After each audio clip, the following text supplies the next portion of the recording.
শুধু কোনো কথা নয়, এই কথা জীবনের সমস্ত ব্যথাকে নিবৃত্ত করার কথা। জীবনে যদি কোনো রকম ব্যথা থাকে, আধ্যাত্মিক, আদি ভৌতিক, আদি দৈবিক, ত্রিতাপ আমাদের সকলেরই আছে। আমরা কেউই ত্রিতাপের বাইরে নেই। তো এই ত্রিতাপ যন্ত্রণায় আমরা সকলেই ভোগ করছি। তো যদি এই ত্রিতাপ যন্ত্রণার হাত থেকে আমরা নিবৃত্তি পেতে চাই, তাহলে আমাদের এই হরি কথাকে আস্বাদন করতে হবে। হরি কথা আস্বাদন মঙ্গলম, শুনলেই মঙ্গল। হরি কথা অমৃত, এমনই অমৃত যে শুধু শ্রবণ মাত্রই তার মঙ্গল। শুধু মাত্র আমাদের এই ভগবান যে দুটো কর্ণ দিয়েছেন আমাদেরকে, এই কর্ণরূপ দোনার সাহায্যে আমরা যদি এই হরি কথাকে আস্বাদন করতে পারি, তাহলে আমাদের জীবন ধন্যাতি ধন্য হয়ে যাবে। প্রেম সে বলো রাধে রাধে, আবার রাধে রাধে। তো এই হরি কথাই আমরা আস্বাদন করতে যাচ্ছি। আজকে হচ্ছে আমাদের বিশেষ তিথি। সুব্রত, তোমার কষ্ট হচ্ছে না তো? তুমি তাহলে একটা চেয়ার নিয়ে বসো। হ্যাঁ, ঠিক আছে। রাধা অষ্টমী ব্রত, অর্থাৎ আমাদের আরাধ্য দেবী মহারানী বৃষভানু নন্দিনী শ্রী রাধা ঠাকুরানীর আজকে আবির্ভাব মহা মহোৎসব, অর্থাৎ রাধারানীর আজকে হচ্ছে জন্মদিন। আপনাদের সম্মুখেই আমাদের লালা লালিজিও রয়েছেন, দর্শন করুন। এই সেই লালিজির আজকে আবির্ভাব তিথি। তো আজকে খুবই আনন্দের দিন, যে এর মতন দিন আর হয় না। এত আনন্দের দিন যে প্রেমের ঠাকুরানীর আজকে আবির্ভাব হচ্ছে। যে আজকের যে কৃষ্ণের প্রাণাধিকা শ্রীমতী রাধারানীর আবির্ভাব, তো এই রাধারানী কি, রাধারানী কি, সেই বিষয় আমরা প্রথম আস্বাদন করব। কেন, যার কথা আমরা আজকে আস্বাদন করতে এসেছি, যার জন্ম আবির্ভাব, সর্বপ্রথম তাকে আমাদের একটু জানতে হবে। পদ্ম পুরাণের পাতাল খণ্ডেতে, পদ্ম পুরাণের পাতাল খণ্ডে বলা হয়েছে,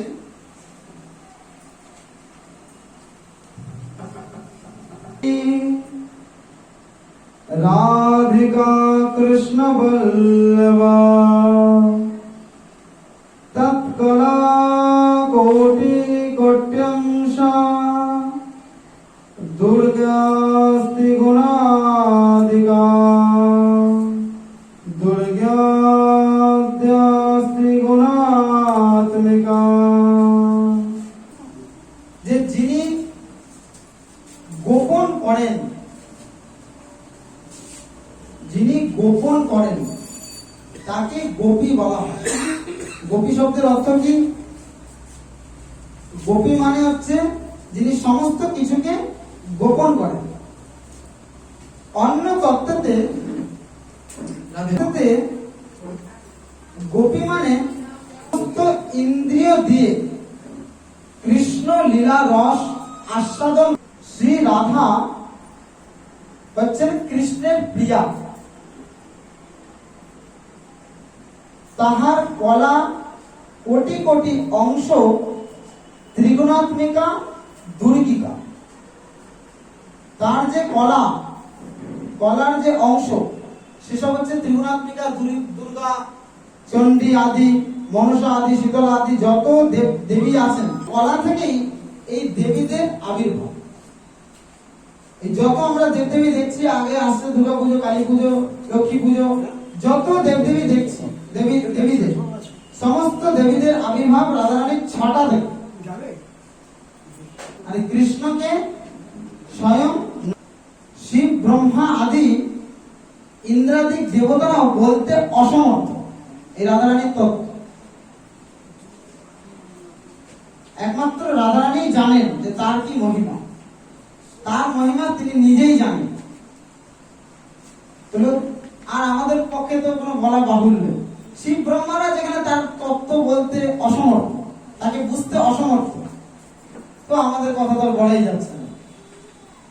তো এই রাধারানী কে, এই কথা জানতে গেলে আমাদের সর্বপ্রথম কৃষ্ণকে জানতে হবে। কেন রাধা তত্ত্ব খুব জটিল তত্ত্ব, খুব গুরু তত্ত্ব। রাধারানীকে সবাই বুঝতে পারেন না। সাধারণ একজন নায়িকা বা সাধারণ একজন রমণী কিংবা হয়তো সাধারণ কোন দেবী, তো তার তত্ত্ব খুবই জটিল, সেই তত্ত্বকে বোঝা খুব টাফ ব্যাপার। তো সেই রাধারানীর এই গুরু রস, গুরু তত্ত্বকে আস্বাদন করতে হলে আমাদের সর্বপ্রথম কৃষ্ণকে জানতে হবে। প্রেম সে বলো রাধে রাধে। শোনা যাচ্ছে না? রাধে রাধে। কৃষ্ণ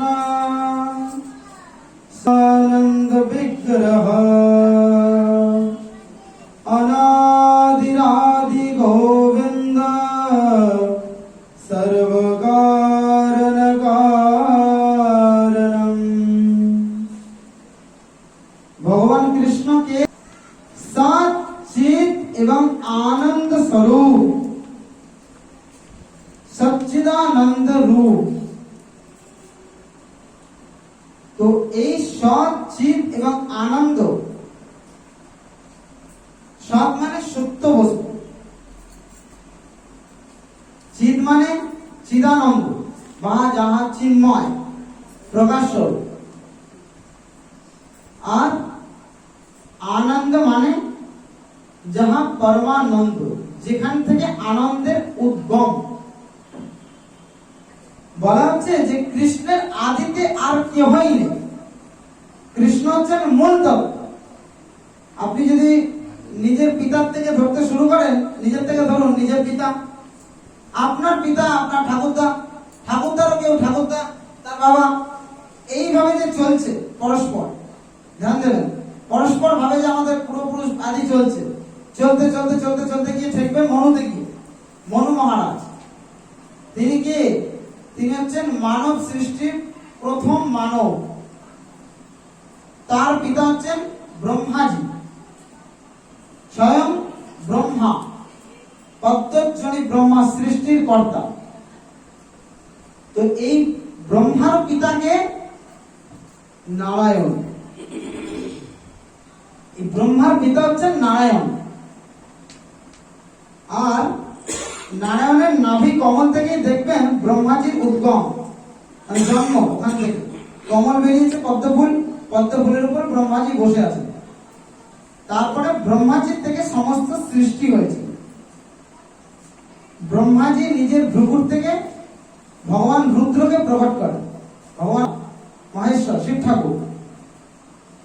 তারপর সবাইকে আস্তে আস্তে সৃষ্টি কার্যের কথা বলে দেন, এক একজনকে সৃষ্টি করেন, নারদ আদি, কামদেব আদি, অন্যান্য ঋষি আদি। তো ব্রহ্মাজি নিজের অঙ্গ থেকে মনু এবং শতরূপাকে প্রথম প্রাদুর্ভাব করেছিলেন। তো তার পূর্বে রয়েছেন ব্রহ্মাজি, ব্রহ্মাজির পিতা হচ্ছেন নারায়ণ। এই নারায়ণের যিনি পিতা, অর্থাৎ নারায়ণের যিনি মূল তত্ত্ব, কৃষ্ণের থেকে অনন্ত কোটি ব্রহ্মা